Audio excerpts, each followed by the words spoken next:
Ahora Flaxo Radio transmite 24 horas en audio HD alta definición a través del sistema de codificación AAC+.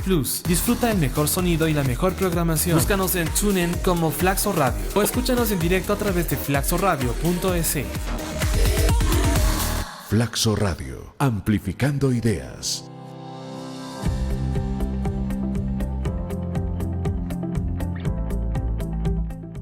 Buenos días amigas y amigos, bienvenidos a la 8ª edición del programa Ambiente y Ciudad. Es un programa de la Maestría de Estudios Socioambientales y hoy jueves 5 de diciembre tenemos a la arquitecta Paola Ortiz. Es un gusto tenerte aquí, Pao. Un gusto. Ella nos va a compartir su investigación doctoral titulada Gradiente Urbano Rural, Patrones y Procesos, el caso del Distrito Metropolitano de Quito. Y antes de empezar quiero presentarles a Paola para que la conozcan un poco más. Paola recibió su grado de Arquitectura y Urbanismo en la Facultad de la Universidad Central en convenio con el Politécnico de Milano, Italia. Tiene una maestría en Asentamientos Humanos y Medio Ambiente otorgada por la Pontificia Universidad Católica de Chile y actualmente se encuentra realizando el doctorado en la Universidad de Liège, Bélgica, con el tema que va a compartir con nosotros hoy, que tiene que ver con este gradiente urbano rural, estos patrones y estos procesos. Previamente Paola trabajó en la Secretaría de Territorio, Hábitat y Vivienda en Quito, donde apoyó el diseño de infraestructura urbana, espacio público y la promoción de la temática medioambiental en las políticas públicas. Es consultora del Banco Interamericano de Desarrollo desde el 2015, donde ha apoyado la investigación y diseminación de conocimiento en la temática de movilidad urbana, más recientemente en temas de ciudades y migración. Desde el año 2016 se suma al cuerpo de docentes de la Facultad de Arquitectura y Urbanismo de la Universidad Central del Ecuador en la cátedra de Diseño Urbano. Entonces es un gusto tenerte aquí, Pau, bienvenida. Muchísimas gracias, un gusto estar acá también, gracias por la invitación. Un placer. Pues bueno, antes de empezar ya con esta temática relativa al gradiente urbano-rural, me gustaría, como para ir calentando el tema de investigación, que nos comentaras un poquito sobre la primera fase de tu investigación que tiene que ver con los estudios de maestría. Tú hiciste una tesis que estaba interesada por ver qué pasaba con los espacios verdes urbanos y cómo estos espacios verdes urbanos, en términos cualitativos y cuantitativos, tenían que ver con el acceso y con ciertos estratos sociales dentro de Quito. Entonces, cuéntanos un poco, hablabas de unas funciones y hablabas de estas relaciones. Cuéntanos un poco estos dos temas. Claro, bueno, hace 4 años cuando estaba escribiendo esta tesis de maestría, creo que habían 2 temas que ocupaban principalmente mi atención en cuanto a entender la ciudad.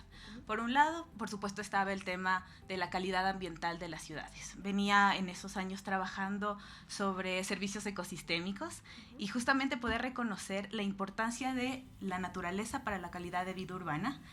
Y entendiendo todo esto, de repente vuelvo a ver la ciudad de Quito y encuentro esta ciudad sumamente gris, que tiene un proceso de consolidación súper intensivo con la ocupación del suelo y donde la naturaleza, los árboles, el suelo permeable, etcétera, tenía como un segundo rol, un rol secundario en la planificación y en la misma conformación de la ciudad, con evidentes impactos, ¿no? Entonces recuerdo la imagen así de gente saliendo del trole en boyas por una inundación que hubo en uno de los pasos a desnivel, bueno, las frecuentes como deslizamientos, la contaminación atmosférica. Entonces, bueno, una ciudad con problemas ambientales. Eso por un lado. Y por otro, el tema de la injusticia social en la ciudad, la injusticia que se puede también plasmar en el espacio. Entonces, quienes hemos estudiado Quito sabemos que desde su conformación, desde de los primeros planes y ordenanzas, ya había como una idea de segregar la ciudad, de poner en un lado a cierto grupo con ciertas condiciones, la ciudad jardín, ¿no es cierto? Y a las espaldas la ciudad industrial, etcétera.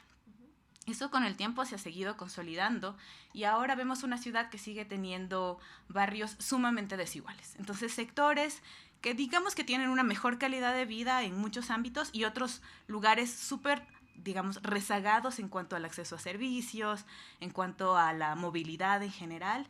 Y bueno, mi pregunta era, ¿cómo funciona el tema de la calidad ambiental también en esta ciudad que es tan diferente, que tiene barrios tan diferentes en su interior?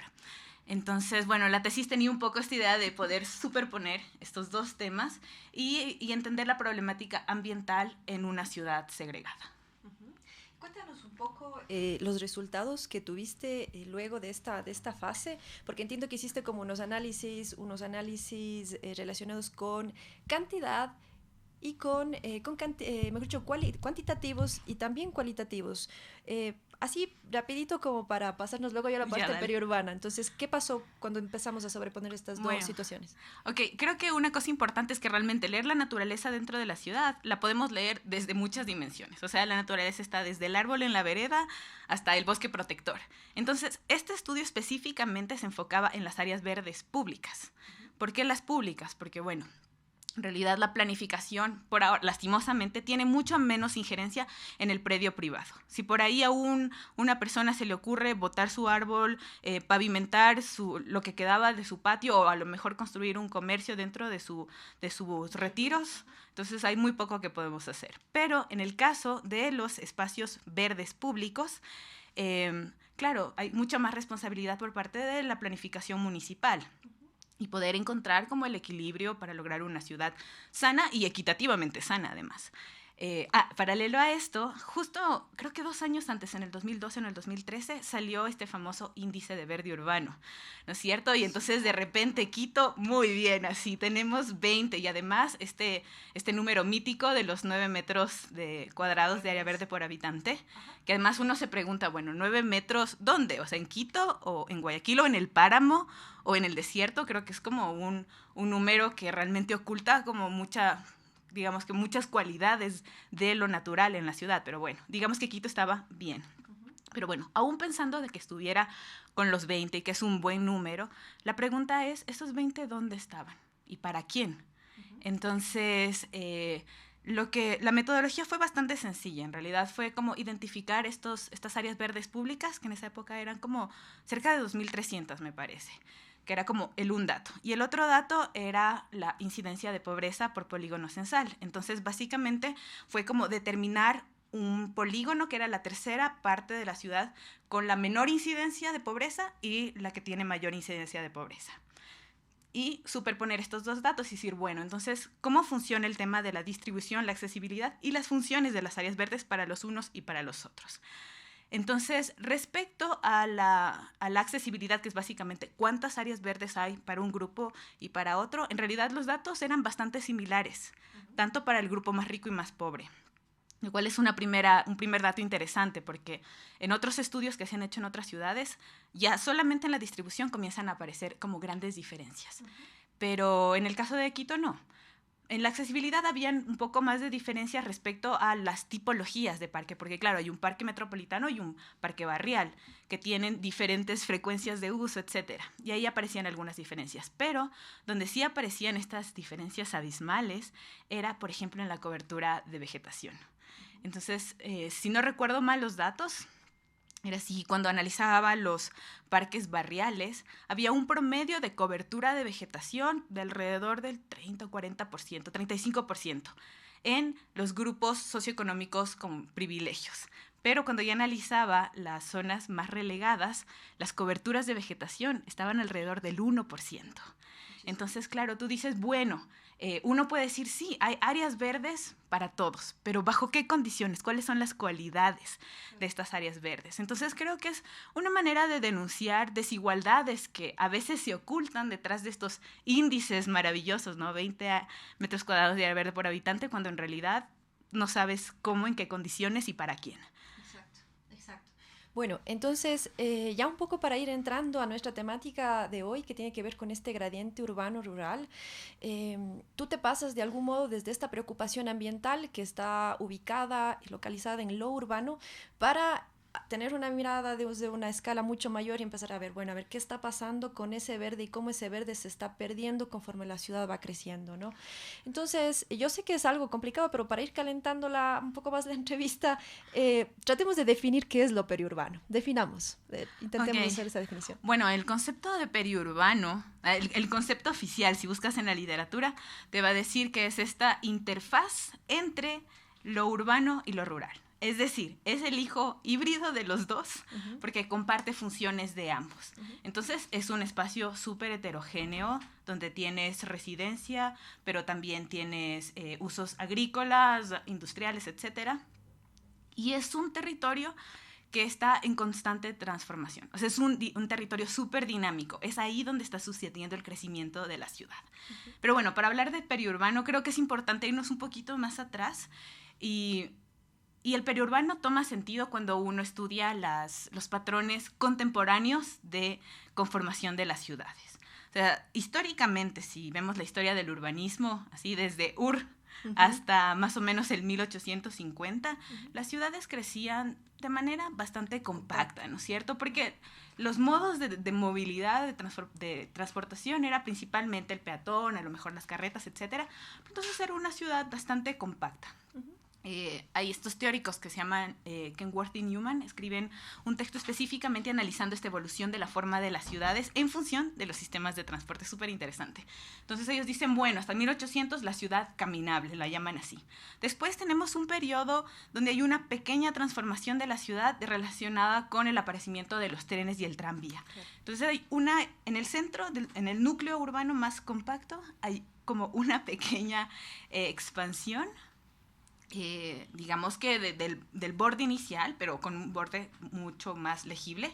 Y tenemos como las líneas de los trenes que en cada una de las estaciones se van formando como pequeños asentamientos.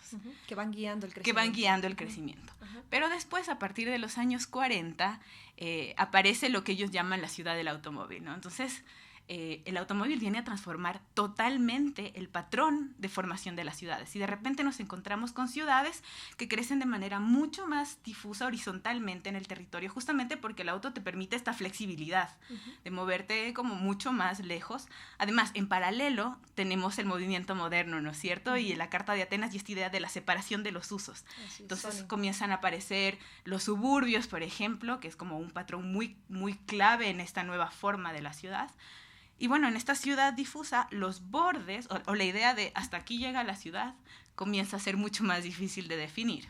Así es. Entonces, justamente por la ambigüedad de este espacio, digamos, de este borde, comienzan a surgir un montón de conceptos. Probablemente uno de los más correctos es el periurbano y es de los que más se utiliza, pero hay otros. O sea, el concepto de suburbio, suburbano, periferia. Justo ahora en la mañana estaba leyendo un texto que mandaban sobre la periferia de Loja, y es básicamente este mismo espacio, ¿no? Lo que queda entre la ciudad más evidentemente leída como ciudad compacto, y el campo, exactamente. Entonces está periferia y hay otros como rururbano, contraurbano, y de repente comienzan a venir un montón de conceptos que lo que buscan es justamente describir la diversidad de este espacio que queda entre la ciudad y el campo y que ahora tiene unas condiciones morfológicas totalmente diferentes. Así es. Entonces, ya entrando o ya definiendo este espacio un poquito mejor, de algún modo ya se puede percibir la importancia del estudio de este espacio, ¿no? Pero en el caso de Quito, cuéntanos por qué, aparte de las cuestiones ambientales, por qué es importante o qué te motivó, cuál es la hipótesis, el objetivo de este estudio, de concentrarnos en este espacio tan dinámico, tan interesante, del que pueden salir muchísimas nuevas preguntas. Creo que la principal preocupación, o sea, cuando estaba haciendo la tesis de maestría y en realidad en todo ese periodo, los años anteriores que trabajé en el municipio, sentía que había una como concentración, una focalización en las parroquias urbanas del Distrito Metropolitano, es decir, en el Valle Alto. Hasta ahora se siente un poco esa lectura. Sí. Sin embargo, parecía que le habíamos dado un poco la espalda a lo que está sucediendo hacia los valles de nuevo desarrollo.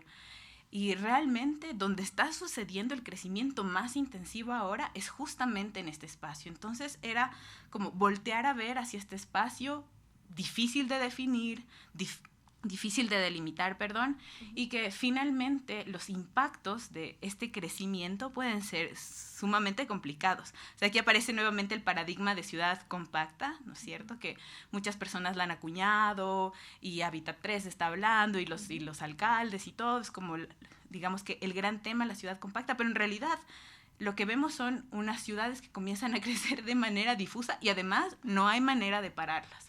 Los impactos de una ciudad que crece de manera difusa, por un lado, o sea, si lo vemos desde el lado ambiental, los impactos son evidentes. O sea, comenzamos a perder suelo de producción agrícola, comenzamos a perder, bueno, evidentemente suelo permeable, los relictos de bosque que hay, nuevamente afectaciones a las quebradas, etcétera. Entonces, realmente los temas ambientales o del crecimiento son súper fuertes.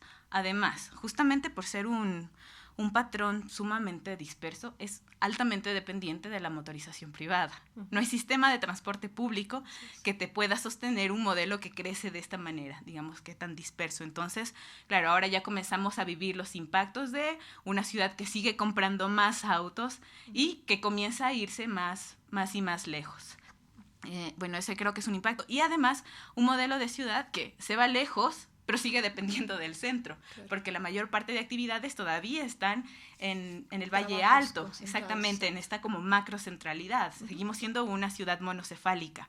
Y entonces tenemos estas conmutaciones diarias que son un impacto para la gente que pasa desplazándose horas de horas y además un impacto para el ambiente porque seguimos contaminando.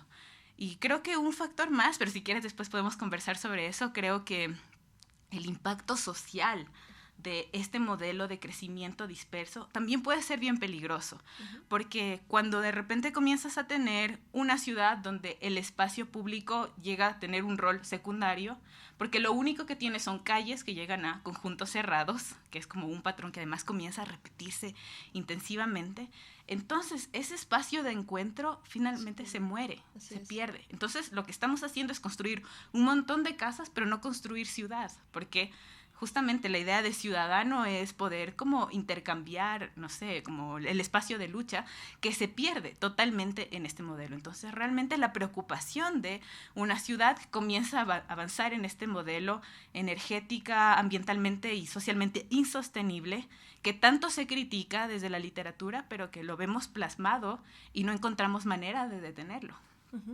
Sí, una de las cosas interesantes cuando hablas también sobre el tema de qué pasa y cómo se ve en Quito ciertas parroquias urbanas en donde hay mucha más preocupación, también salta a la vista cuando te encuentras por primera vez con el límite urbano de Quito, por ejemplo, en donde ves que ya no es tan clara esos principios, esos criterios para definirlo, porque tú ves el centro lógicamente muy compacto, ¿no es cierto?, condicionado también por la topografía, pero al mismo tiempo ves que ya todas estas zonas con estas características periurbanas y algunas incluso todavía muy rurales están dentro de lo que se entiende como suelo urbano, ¿no? Y eso implica mayores fragmentaciones, toda la libertad para edificar bajo otra estructura, ¿no es cierto?, más compacta que rural o urbana que rural. Entonces eso también es interesante, o sea, cómo desde el estudio que tú estás haciendo, que estás ya concentrada en toda esta zona este de los valles, ¿cómo definirías o cómo criticarías, valorarías esa delimitación urbana en el caso de Quito en esa zona?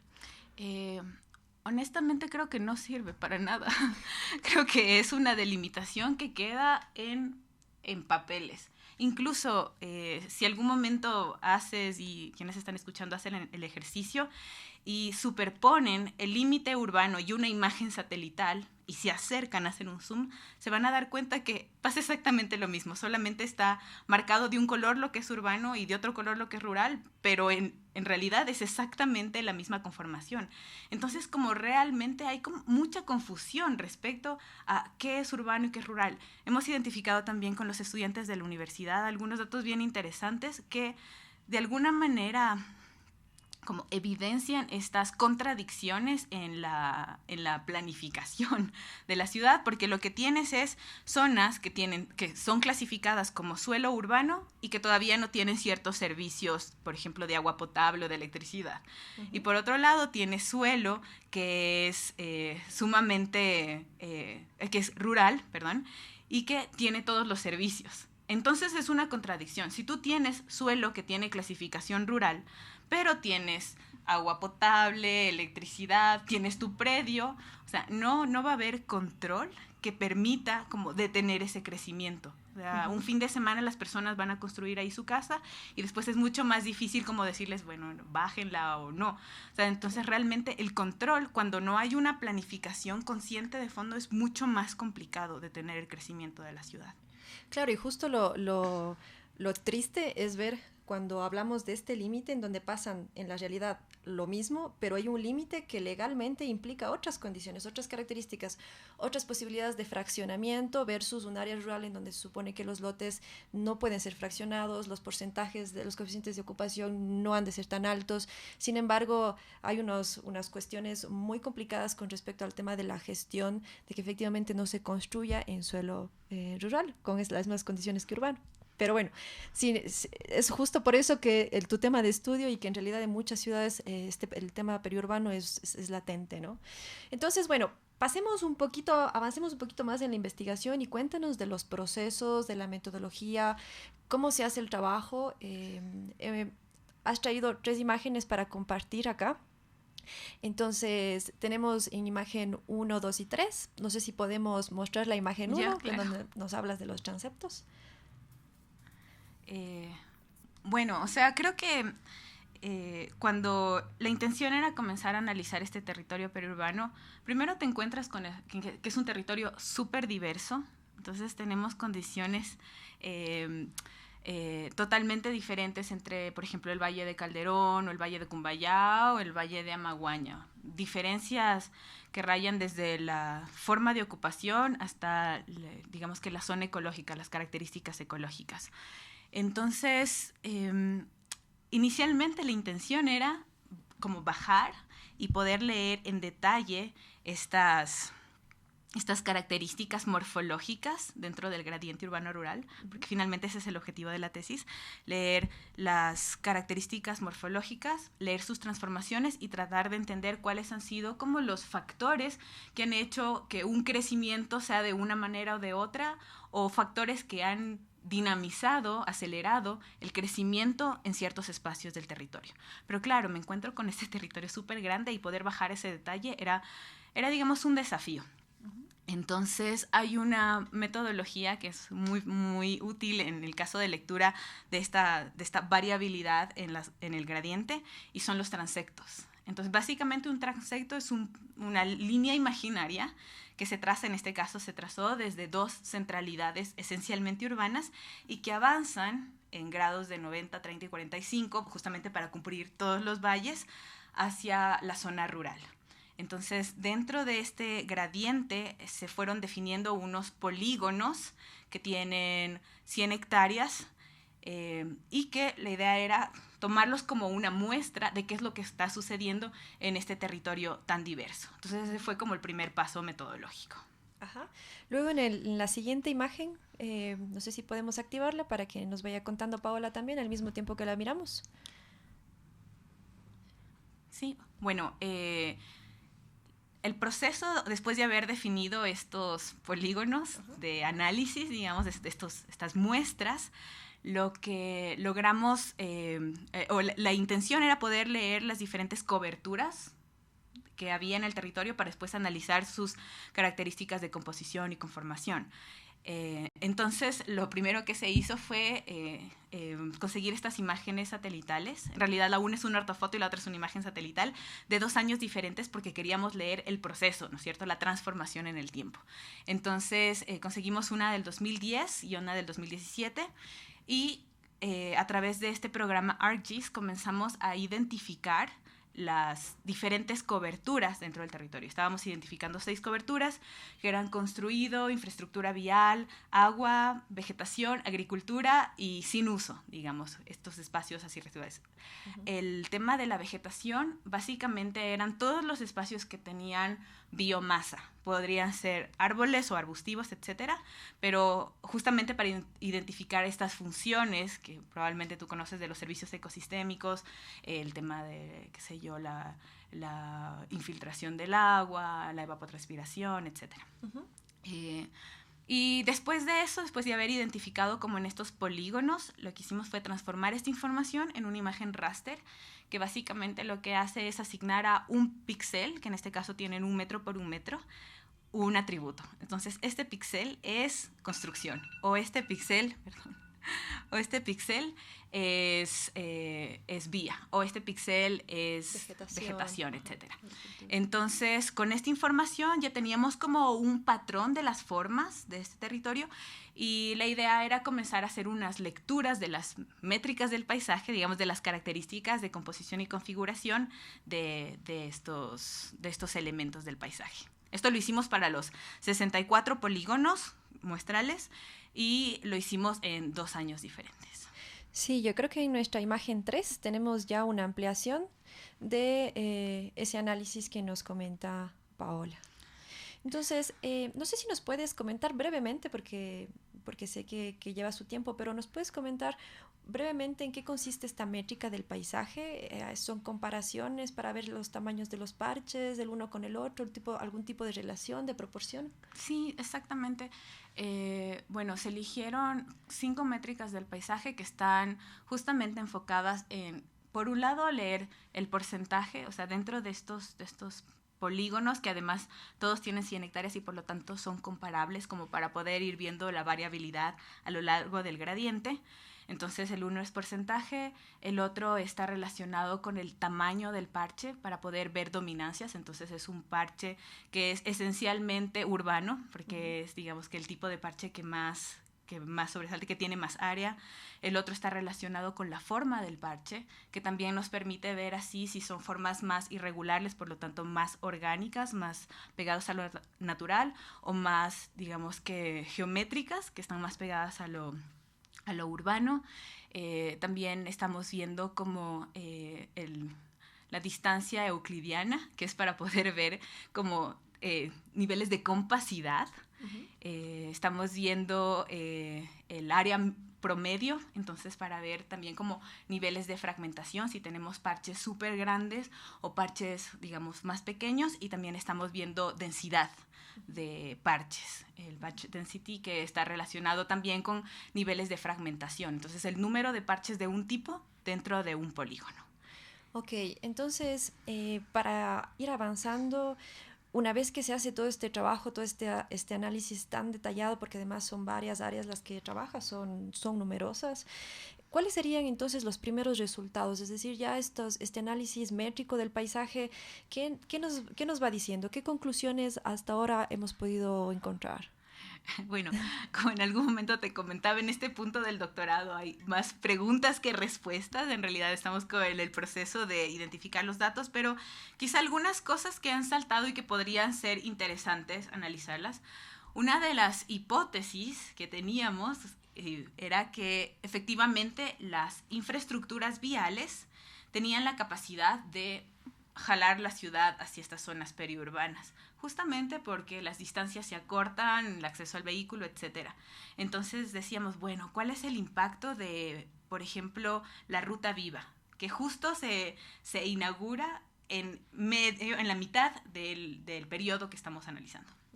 Entonces, los resultados nos demuestran que efectivamente la Ruta Viva ha como dinamizado el crecimiento de las edificaciones en todos los polígonos por donde se cruza. Entonces, bueno, check, la hipótesis está comprobada, pero era algo evidente.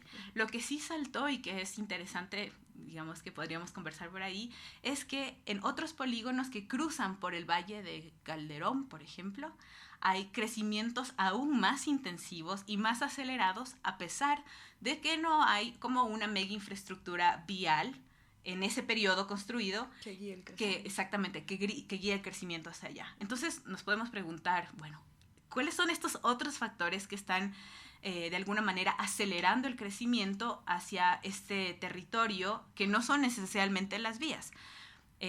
Creo, o sea, parte de las ideas que ahora comenzaré a estudiar uno es el precio del suelo, sin duda, así de un sondeo muy general. Realmente el precio del suelo en Calderón está a la mitad, de suelo construido es la mitad del precio en los valles, que el valle de Tumbaco y Cumbaya, Pero también hay otros, por ejemplo, el Hospital de Calderón se construyó en el 2013, 2014. Entonces, ¿será que también la intervención del municipio de alguna manera está dinamizando el crecimiento en ciertos polígonos? ¿Cuáles son estos otros factores? También, a lo mejor la tenencia del suelo puede ser otro tema que está acelerando el crecimiento.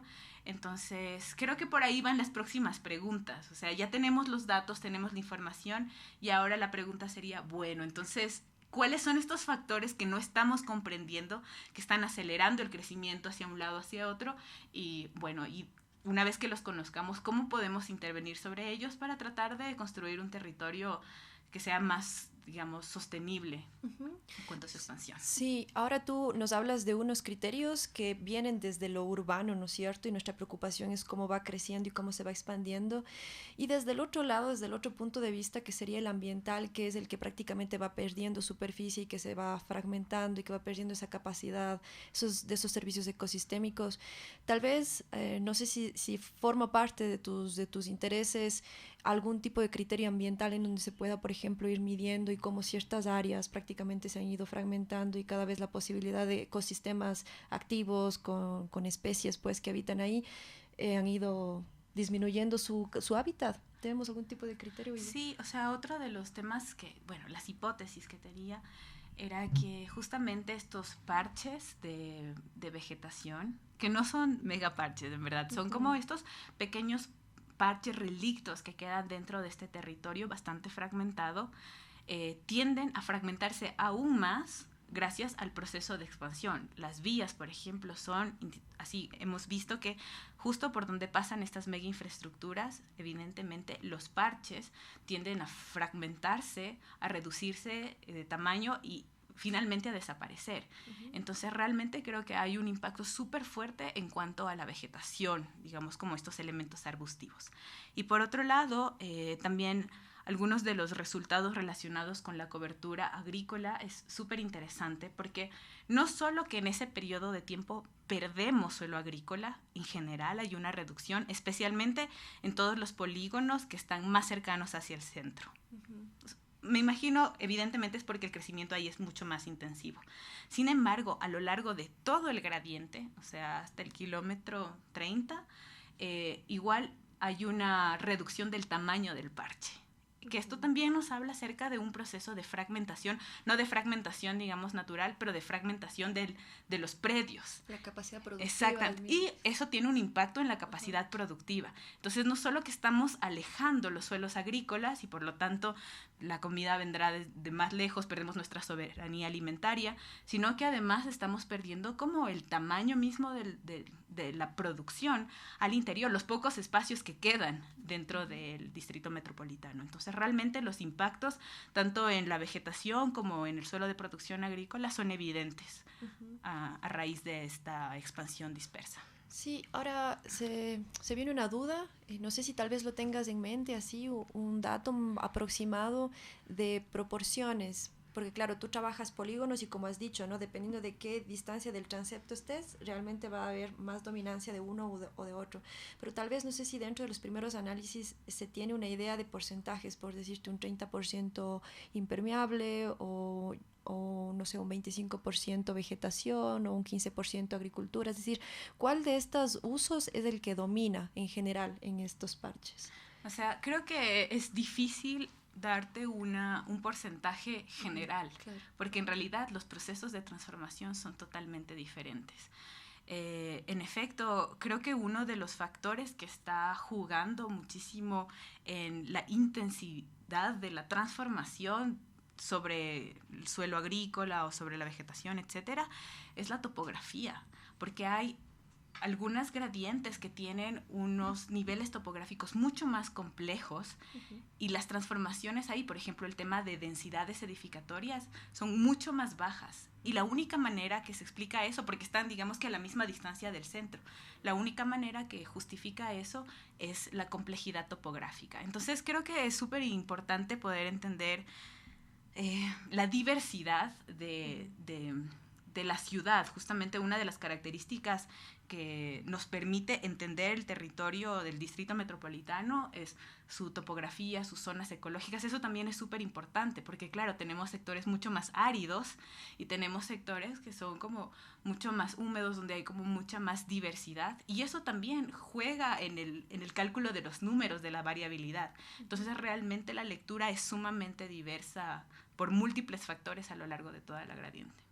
Sí, un poco creo que en tema de tiempo nos vamos un poco acercando ya al final, pero es muy interesante, me gustaría destacar de lo que has comentado, de algún modo estos estudios que llevan más detalle, un análisis espacial muy metódico, muy detallado, nos lanzan una de las conclusiones que creo que hay que fortalecerlas, ¿no? Este tema de volver a lo natural, es decir, cómo esa topografía, cómo ese elemento tan básico del territorio que siempre nos ha condicionado los procesos de crecimiento urbano, tienen que ser retomados, tienen que ser vistos nuevamente, porque desde el punto de vista de la conservación, pensando en que de algún modo, a pesar de que la ciudad crezca, se mantengan algunas zonas, algunos parches que sigan cumpliendo estas funciones ecológicas, pueden ser protegidos, ¿no? Y la clásica norma que nos enseñan en la universidad, el tema más allá del 30%, más allá del 25% pendiente no debe ser edificable, que de algún modo también eso está como condicionando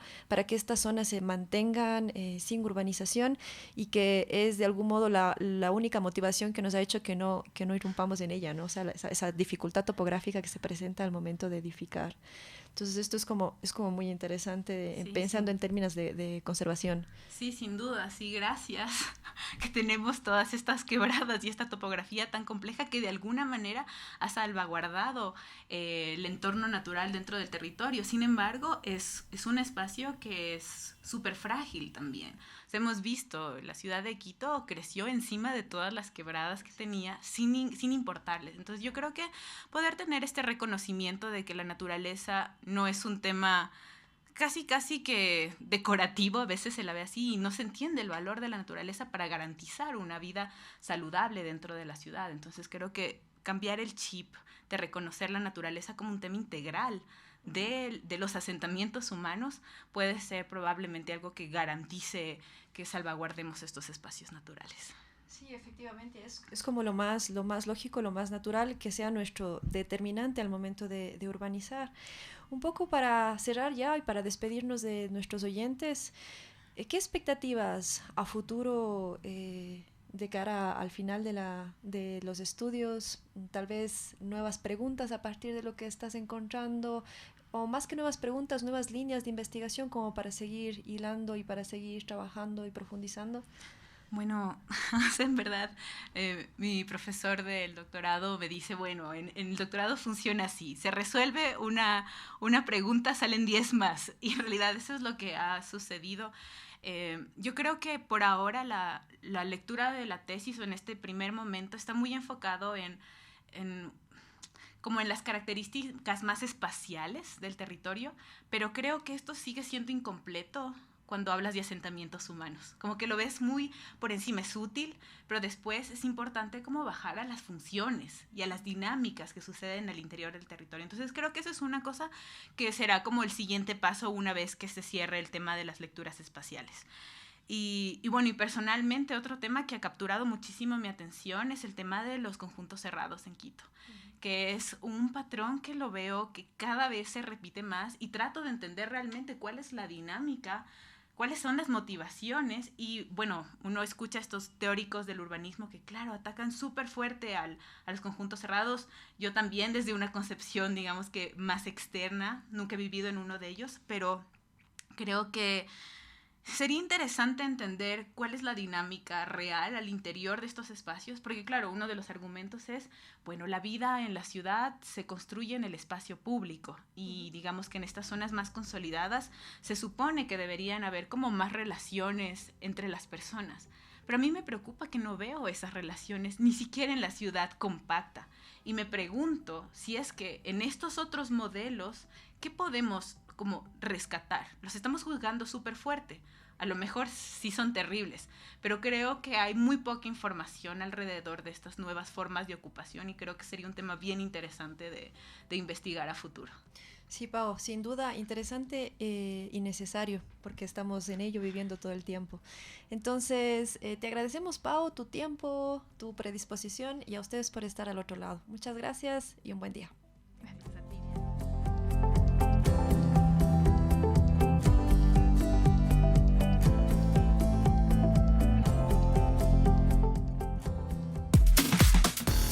Ahora Flaxo Radio transmite 24 horas en audio HD alta definición a través del sistema de codificación AAC+. Disfruta el mejor sonido y la mejor programación. Búscanos en TuneIn como Flaxo Radio o escúchanos en directo a través de flaxoradio.es. Flaxo Radio, amplificando ideas.